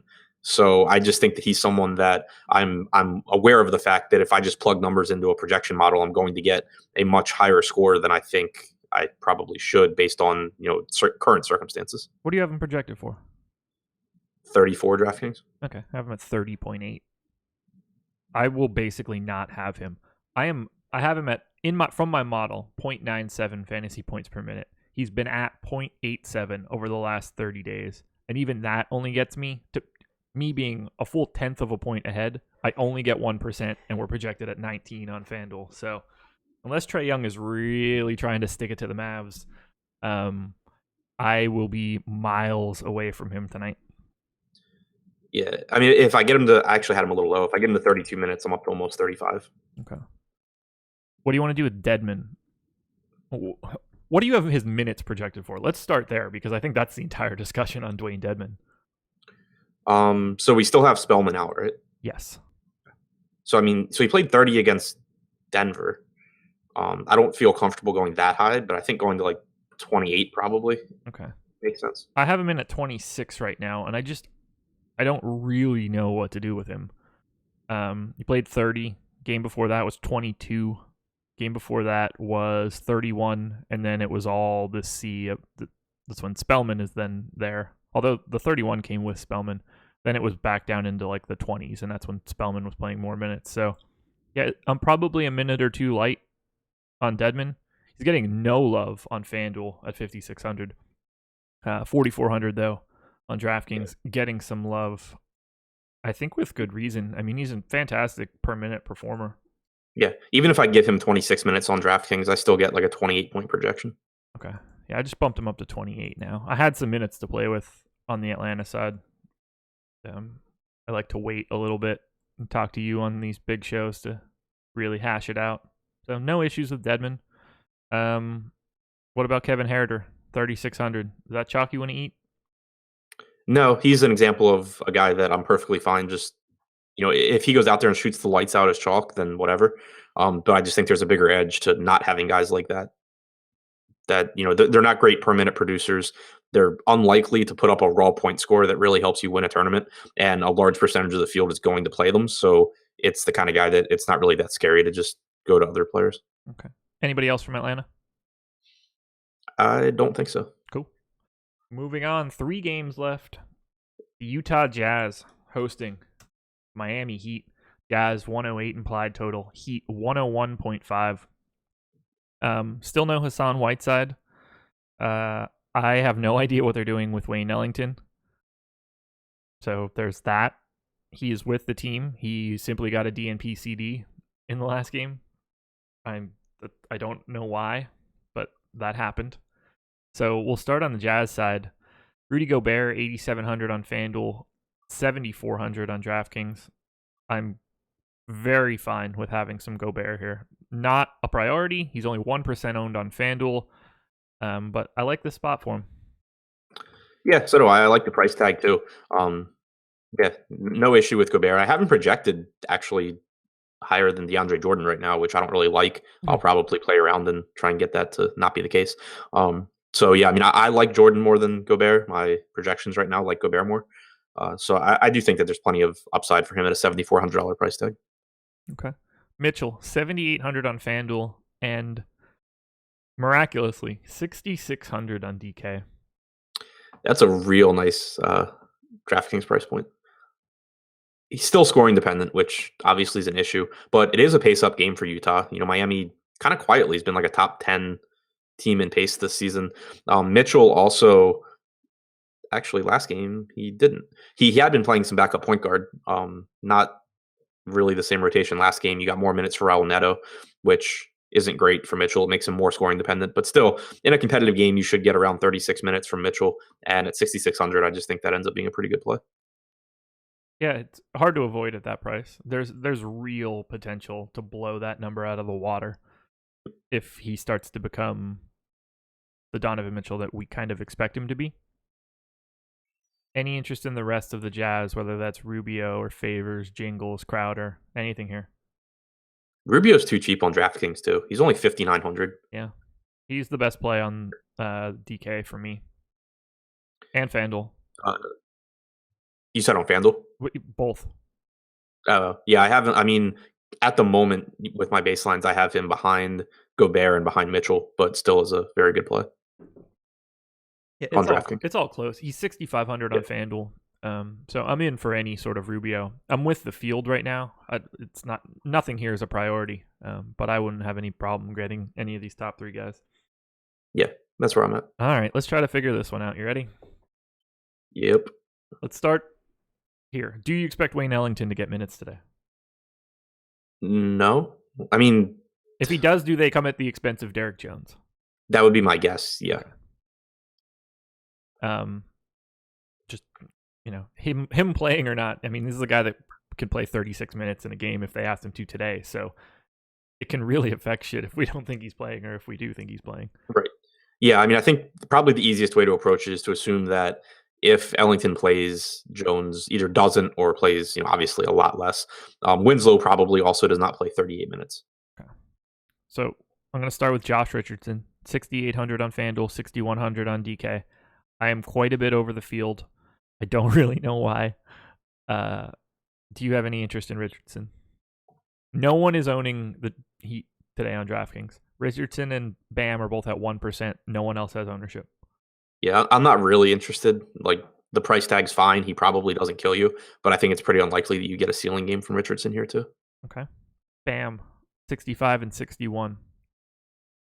Yeah, kind of the same thing as Richardson. I think that for this spot, the price tag's probably pretty much correct. Like, I have him projected for 30 minutes right now, and I have him for like 31.5 fantasy points. So it just kind of gives me a perfectly acceptable score. Okay. Is there anything you like from Miami? Bam and Richardson are like the two guys that I have as the best plays, but they're just still not very appealing options. I mean, Winslow played 38 minutes last game. Dragic only played 18. Dragic played like 3.5 minutes to start the third quarter, never came back in the game. Winslow played the entire rest of the game. So I think it's kind of safe to assume that you get more minutes from Dragic here than 18. Yeah. Like, even if you give him 24, that would cut Winslow back. Then there's the potential of Ellington. Winslow's price tags come up a bit. So, yeah, I mean, just nothing but secondary plays here for me. I completely agree. Actually, what did they do? Kelly Olynyk could be interesting. So he played 24 minutes last game. He played, I guess, like 4 minutes alongside Bam. That's the issue, is that if Olynyk was playing more minutes alongside Bam, it would be nice. But if he's almost entirely like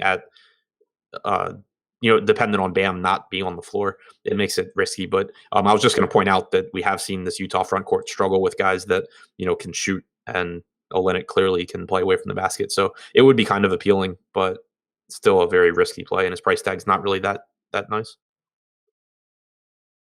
There we go. 2 games left. Sacramento Kings hosting the Minnesota Timberwolves. 113 implied total for the Kings. 115 for the Wolves.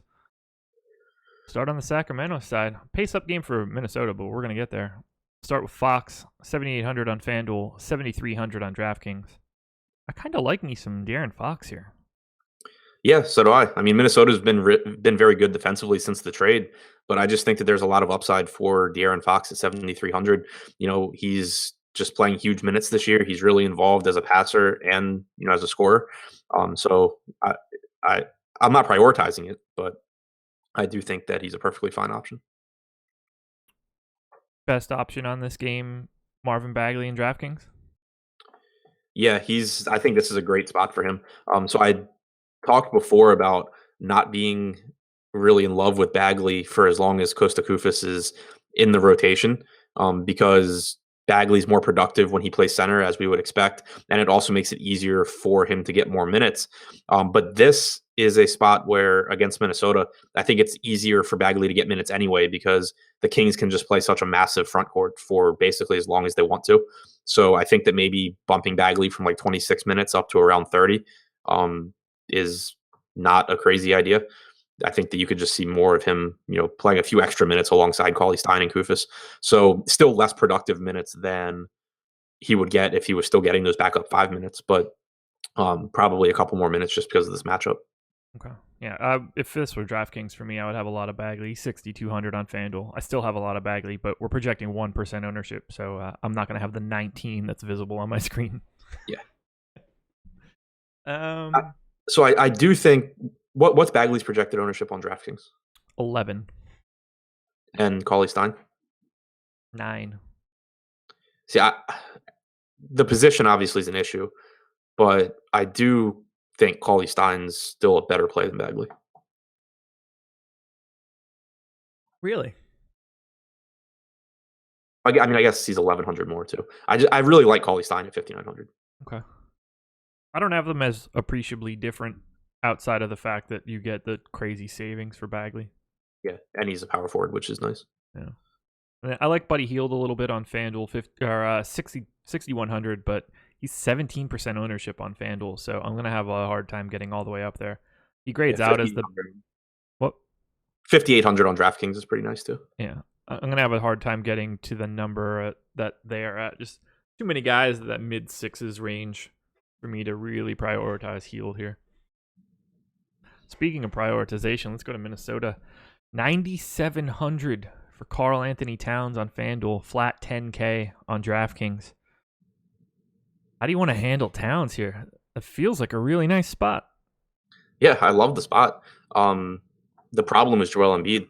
So this is an example of, we talked about when to eat chalk and when not to. Like, I love Joel Embiid, and I haven't run the numbers yet, but I would assume that the likelihood of Towns getting to a fantasy score that I am happy with in tournaments is lower than Embiid, but probably not like super drastically when you factor in their prices. And if ownership were to be skewed really heavily towards Embiid, then it's a spot where just, maybe matching the field on Embiid and being over on Towns is probably a profitable move, even though we love the spot for Embiid. That's just kind of the example of a spot where you can look to get away from it because while I like Embiid more, there's no question that Towns has that same kind of ceiling. 26% expected ownership for Joel Embiid. Karl Anthony Towns, 4. Right. I mean, does Embiid actually beat Towns that frequently? I really don't think so. Nope. No, he does not. Yeah, gotta like Towns there. The 10K price tag is not appealing, but 9,700 on FanDuel. Ooh. I like it. Yeah, that's really nice. 1,000 cheaper than Embiid. Now, the ownership makes a little bit more sense on FanDuel. 26 for Embiid, 10 for Towns. That is a little closer. Yeah. But, they do have comparable ceilings. Yeah. And also one other thing that you can take into account, like if you're playing 3 max or you're playing single entry and you're trying to decide where to make a pivot, like when you look at a spot like Embiid versus Towns, one thing that you can also use to kind of make your decision is, not only is it likely that Towns beats Embiid more frequently than his ownership will suggest that he should, but if you play Towns over Embiid, it makes it so you can go to like Ben Simmons easier from a roster construction standpoint. So you're still getting one of the very good Philadelphia plays, and you're getting Towns at lower ownership as a pivot from Embiid. So I'm just looking at it from a full roster construction standpoint of what else does it open up in appealing spots. From like a Philadelphia team that we like their matchup, it makes it a really appealing pivot in that regard as well. I agree. Would you rather have Towns or Drummond on FanDuel? They're separated by $200. Towns. Agreed.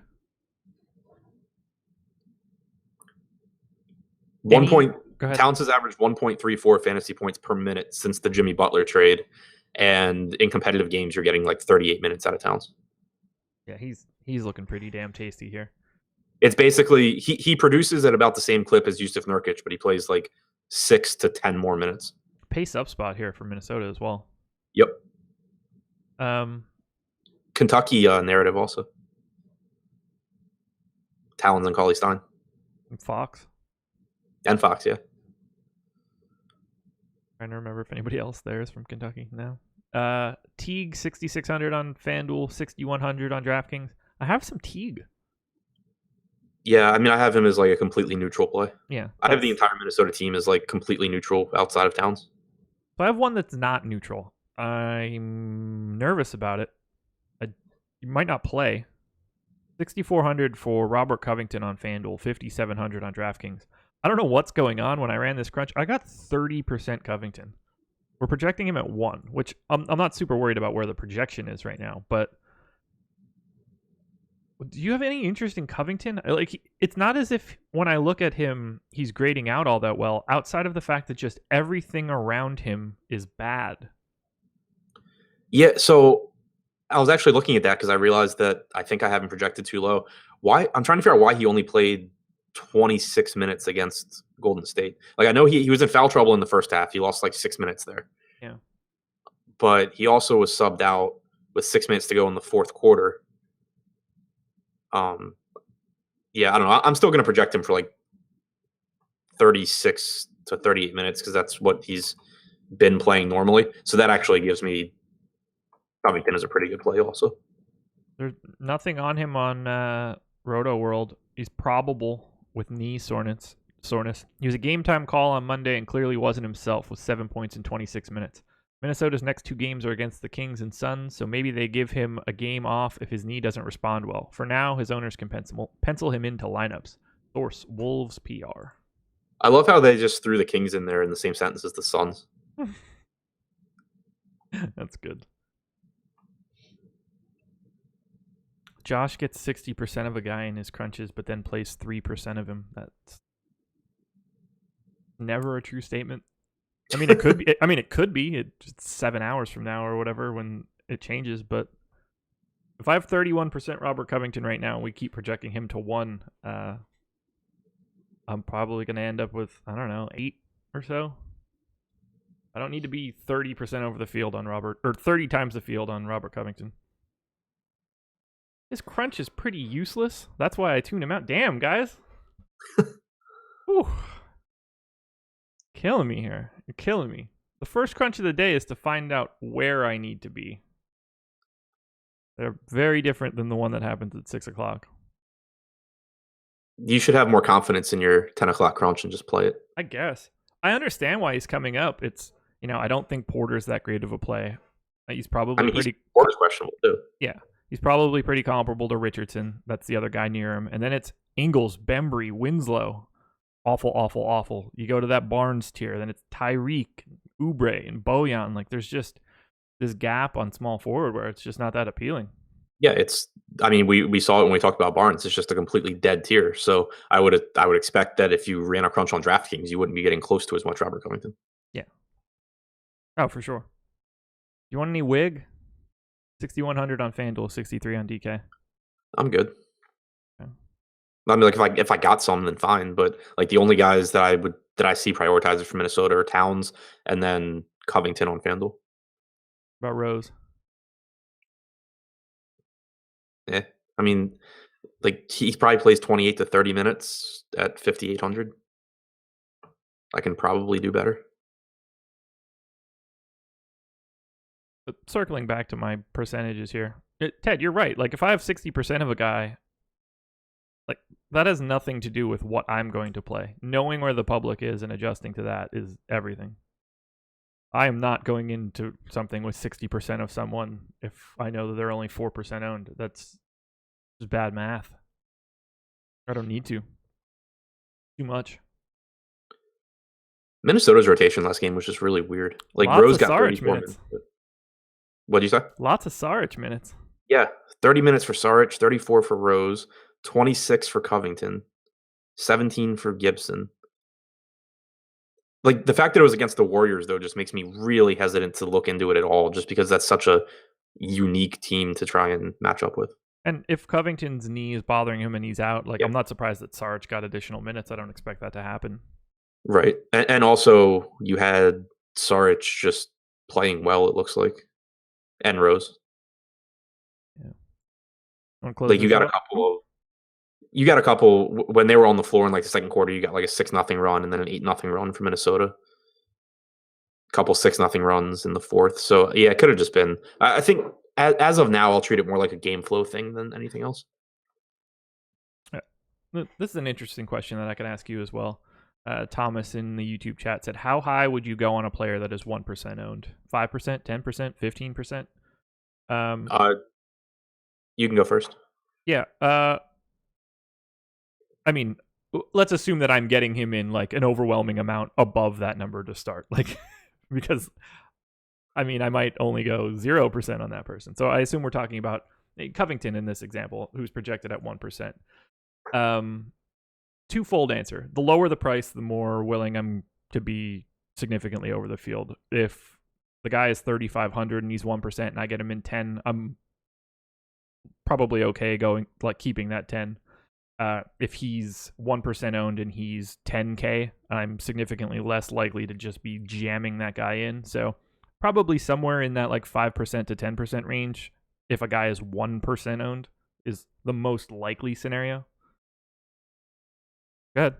Oh yeah, no, I mean I agree with you there. The price matters, and also just, I mean, it matters who the player is too. Like there are times where I'm just really confident that I'm right on something, and I'll go higher, but that's an exception.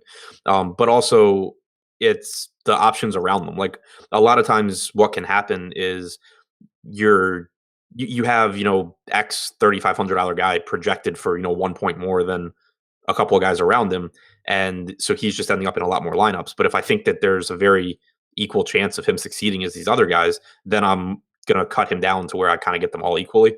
But if he's just like you talk about Covington, if he's just kind of in a price tier by himself where I don't think that anyone else grades out even remotely close to him, then I'm more willing to just kind of take a stand there and, hope that it works out.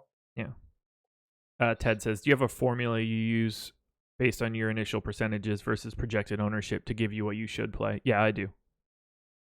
Yep. I do indeed. Sets every piece of exposure to every individual player. Close this out. Golden State Warriors. The Toronto Raptors, late night hammer, 116.75 implied total. For the War, actually, I don't know if this is true. The total wasn't there when I woke up. So, let me look that up quickly. 228. I have it in at 228. Fucking genius.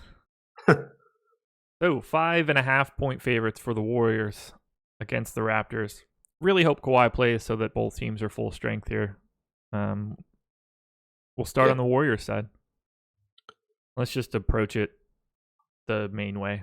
We've got 4 guys that are feasible, in my opinion. Who you like the most? KD's price tag is real nice. Yeah, 9,600 on DraftKings. He's only 10-2 on FanDuel, too.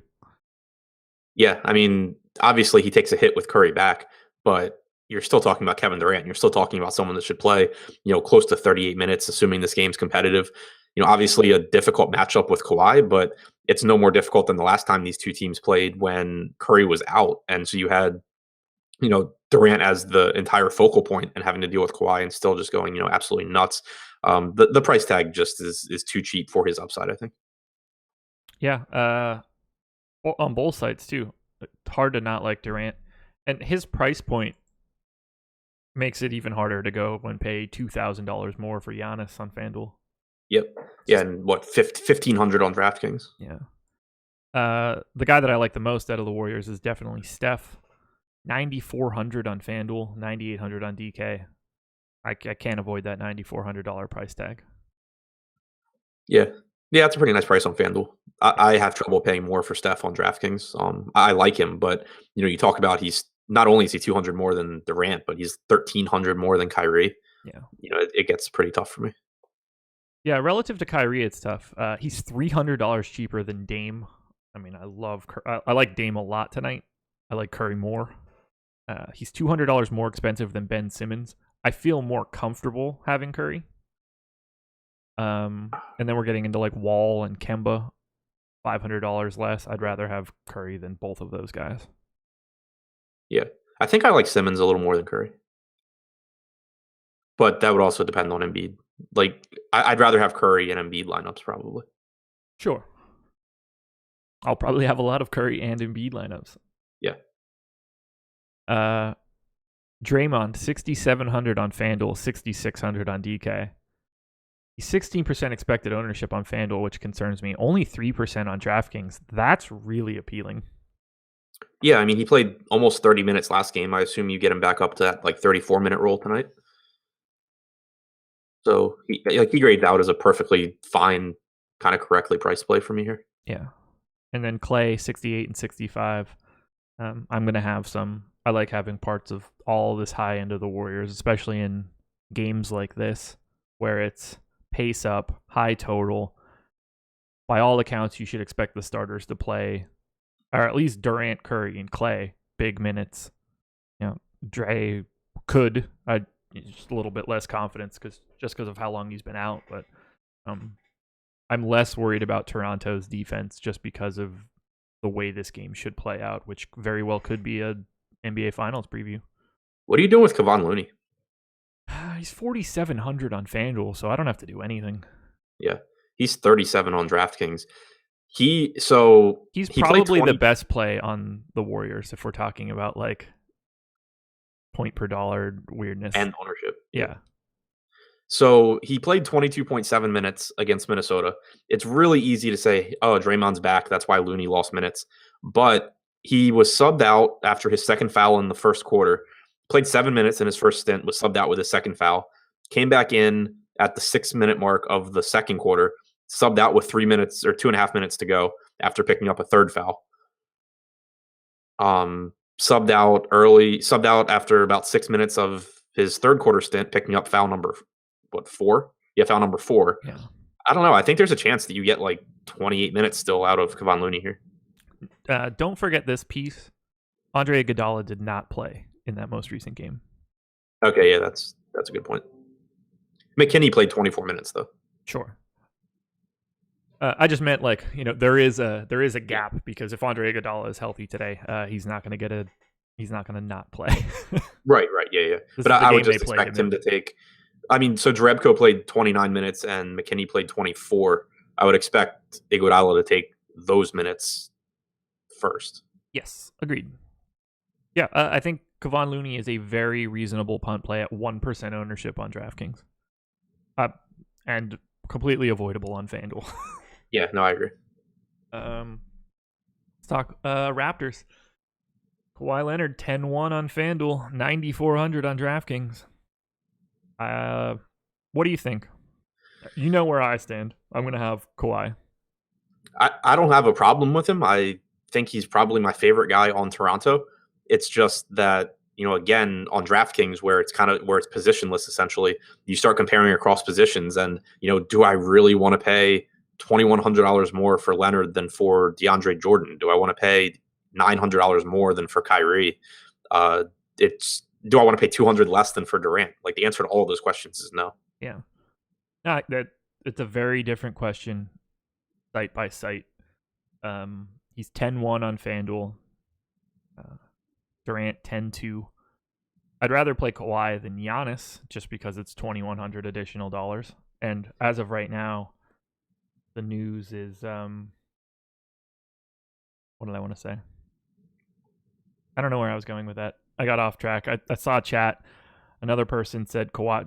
2 people said Kawhi is out in the chat. That is not a true statement. So, it's that time of the day again. We doing this? The Clippers will go after both of Kawhi Leonard and Kevin Durant during free agency. They're going to fail at that. Hold on, I'm going to delete these fucking people. Leonard is out. Goodbye. Kawhi is out. Goodbye. It's like people don't read things first. What, reading yesterday's news that he's out? Yeah, probably. He's probably still has the out tag on DK or something. Makes me want to jam this microphone up my can. Look, I'm going to have a lot of Kawhi. Let's circle back to that. He's $1,000 more expensive than Paul George, which does give me a little bit of pause. But otherwise, there's just not a lot at the top of small forward. And if I'm not paying up for one of these first 4 guys, Giannis, Durant, Leonard, or Paul George, it makes me have to sift through the shit of small forward at the bottom. You don't want to play Covington plus Harrison Barnes? I mean, I do, and I will. But no, I'm with you. Yeah. I think it's more appealing on FanDuel because of the roster construction. Okay. Chat, you're killing me with this nonsense. I'm not booting trolls. I'm deleting comments that say that Kawhi is out because he's not out. I did go heavy on Kawhi yesterday. We all didn't know he was out yesterday. That is not a true statement. No one knew shit all day. We didn't know it at lock. That's why he was 10% owned. If we knew that Kawhi was out, you know what he would have been owned? Not 10%. We didn't know shit. I'm not saying I'm not wrong. I was clearly wrong. I put my money where my mouth was and played the tournament with that information. What else can I do? I still don't know today. Yeah, I'm playing Kawhi as if he's in. If I don't know by 7 o'clock, I will also still be playing Kawhi as if he's in. Yeah, I mean, I think that like situations like this, and it's not just Kawhi. I mean, it's talking, especially FanDuel where you don't have late swap. Everyone is hesitant to roster the guy. So it's not like you're talking about, oh man, if he's out, there's an edge because he's 40% owned. Like it affects his ownership when he's questionable or people don't know for sure if he's going to play. So, like yesterday, let's say there was a 60% chance that Kawhi sits, just talking in terms of probabilities, there's certainly a ownership percentage where you're profitable by playing Kawhi. And I would, without actually doing the math, I would think that 10% owned is probably within that range where if you play that slate 100 times and you assume there's a 60% chance Kawhi sits, you're coming out ahead. Yep. Yeah, exactly. Everybody that says they knew yesterday, those are the opinions that I don't give a shit about. Like thinking in certainties just is not something that serves you well in DFS or most other things. Exactly. Yeah, it's not how it works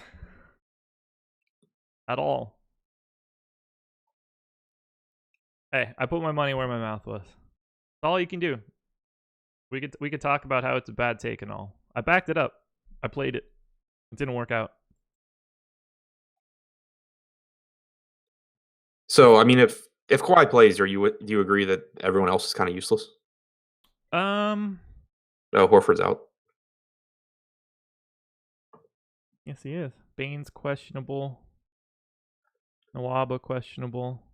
Gordon Hayward out. I'll have a little bit of Kyle Lowry. I don't like it, but 7,600 on FanDuel, 72 on DK. I'll have some. If anything pops up of Siakam or Ibaka or Danny Green, like I'm cool with those guys. It's not volume, but it's not aversion. Yeah. Lowry I'm getting is kind of like correctly priced, which is it's weird seeing like $7,200 Lowry not pop. But yeah. Alrighty. I think we are done here, which means Thrive time. Thrive Fantasy, guys. We're going to grab some props, check out some of the main props for today, and we will take a look at our faves. Ooh, we've got verses. Check it out. Hop in here. Move this over to the side. Bring this up here. Shrink this. Whoa, that's too much. Oh, did I do this? Oh, no, we're good. Okay. Shrink that down a little bit. First one up. This one's going to be... Wait. Oh, they're not playing each other. That would have been more fun. These guys are playing each other. Bradley Beal. Kyrie Irving. Total points. Bradley Beal gets an extra half-point hook. 95 points for Beal. 105 for Kyrie. Tell me, Adam. Who do you want? So I got 23.5 points projected for Bradley Beal right now. I have 27.8 points projected for Kyrie. I have Kyrie playing 6 less minutes. So I'm going to pretty confidently take Kyrie, especially getting 105. I think I just froze my sheet. No, I'm good there. I have a weird thing where if I accidentally put page breaks on in Excel, I have to immediately go turn them off because it drives me up the wall. Projected points for me today between Bradley Beal and Kyrie Irving. I have Bradley Beal at 23.3. I have Kyrie Irving at 23.3. Exactly the same. To the 10th of a point. So, getting the hook from Bradley Beal gives him the slight nod, but I don't think that slight nod outweighs the extra 5% for Kyrie. So I'm going to take Kyrie, but that one is quite the toss-up. So if I project Kyrie for 34 minutes, I need Bradley Beal to play 46 for me to take Beal. Okay, that's a lot. Yeah.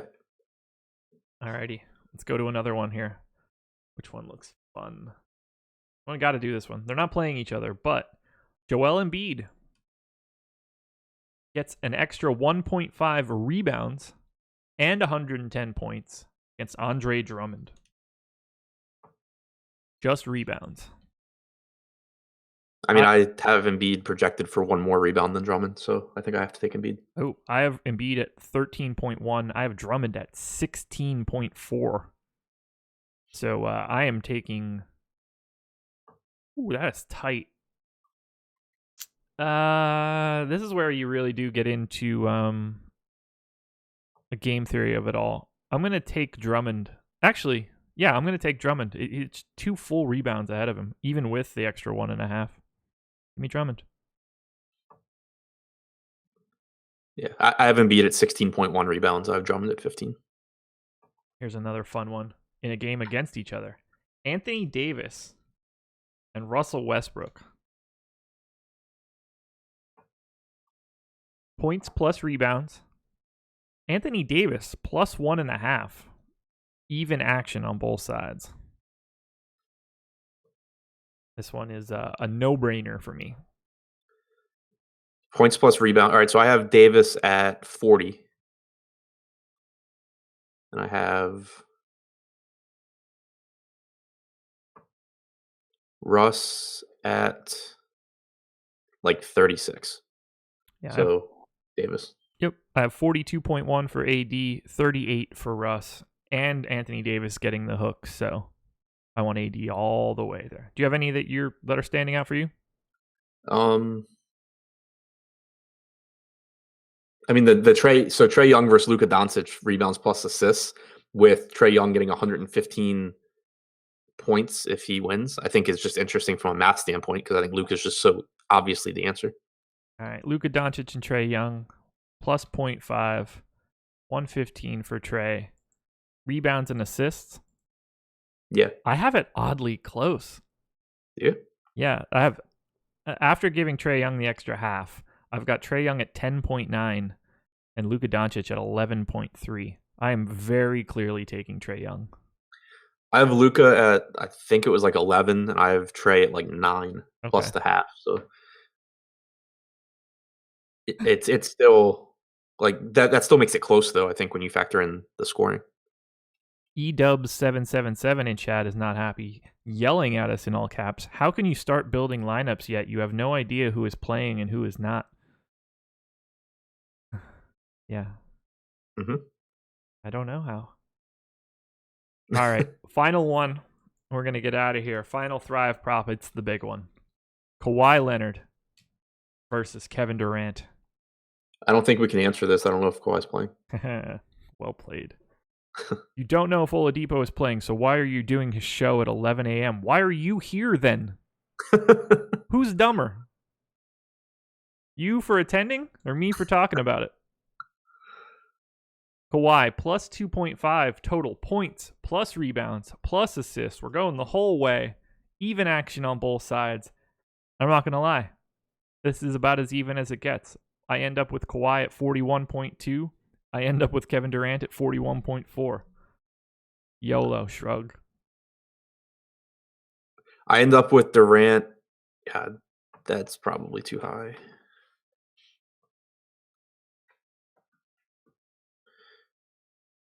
Yeah, now they're like identical. I guess Kawhi because he's getting 2.5, and because people probably will even like I would imagine that ownership wise, people's uncertainty about Kawhi playing somehow translates into people picking Durant more. Yeah. Oh my God, what a coin flip. Whew, there you go, everybody. Those are our 5 favorite Thrive props for tonight. Go to bit.ly/Awesemo to sign up for thrivefantasy.com. We also have the promo code NBA Strategy, 7-day free trial if you're interested on any package, including Fantasy Cruncher packages, which now have the late swaptimizer if you play on DraftKings. So, final plug. 24 days of giveaways. Like this video and comment when it finishes. What do we want the comment to be today? All right. Should this be Kawhi related? Yeah, of course. Let me know in the comments. Does Kawhi Leonard play tonight? I think that'll work. Yeah, that should work. Like and comment Kawhi Leonard's status for tonight. You have the ability to win either 1 month subscription to Awesemo, to the sport of your choice, or 1 piece of merchandise from our merch shop, shop.awesemo.com. And now we talk about the rest of the day. We will have Laffy coming in with the deep dive in the early afternoon. Should be a fantastic article on 11 games. I can't wait to see the news trickle out just to irritate him. We will have the deeper dive show starting somewhere in the 4:45 to 5 o'clock range. And then live before lock, Chris Spags, Fast Eddie Fear, taking you all the way up till 7 o'clock. Adam, anything else? Nope, that's it. Alrighty. Best of luck, everybody. We will talk to you again in the morning. Good luck.